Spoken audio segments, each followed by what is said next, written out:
ইরানে চলমান সরকার বিরোধী বিক্ষোভকে কেন্দ্র করে পরিস্থিতি আরও উত্তপ্ত হয়ে উঠছে।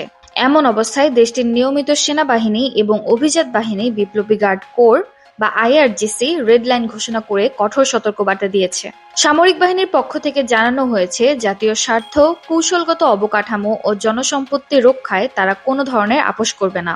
নিরাপত্তা ও শৃঙ্খলা বজায় রাখতে প্রয়োজনে কঠোর ব্যবস্থা নেওয়া হবে বলেও জানায় তারা।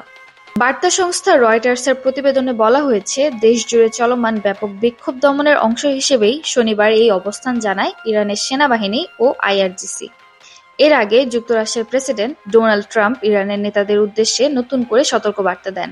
বিক্ষোভের শুরু থেকেই আন্দোলনকারীদের প্রতি প্রকাশ্য সমর্থন দিয়ে আসছে ওয়াশিংটন। মার্কিন পররাষ্ট্রমন্ত্রী মার্কো রুবিও বলেন, যুক্তরাষ্ট্র ইরানের জনগণের পাশে রয়েছে। এদিকে রাতভর ইরানের বিভিন্ন অঞ্চলে অস্থিরতা অব্যাহত ছিল। রাষ্ট্রীয় গণমাধ্যম জানায়, তেহরানের পশ্চিমে কারাস শহরে একটি পৌর ভবনে আগুন দেওয়া হয়েছে। এ ঘটনার জন্য সরকার দাঙ্গাকারীদের দায়ী করছেন। গত 2 সপ্তাহ ধরে মূল্যস্ফীতি ও জীবনযাত্রার ব্যয় বৃদ্ধির প্রতিবাদে শুরু হওয়া আন্দোলন এখন সরকার বিরোধী রাজনৈতিক বিক্ষোভে রূপ নিয়েছে। অনেক বিক্ষোভকারী ধর্মীয় শাসনের অবসানেরও দাবি তুলেছেন। তবে ইরান সরকার অভিযোগ করছে, যুক্তরাষ্ট্র ও ইসরায়েল এই বিক্ষোভে উস্কানি দিচ্ছে। মানবাধিকার সংস্থাগুলোর তথ্য অনুযায়ী সহিংসতায় এ পর্যন্ত অন্তত 65 জন নিহত হয়েছে। পরিস্থিতি নিয়ন্ত্রণে রাখতে দেশটির সরকার ইন্টারনেট সেবা আংশিকভাবে বন্ধ রেখেছে।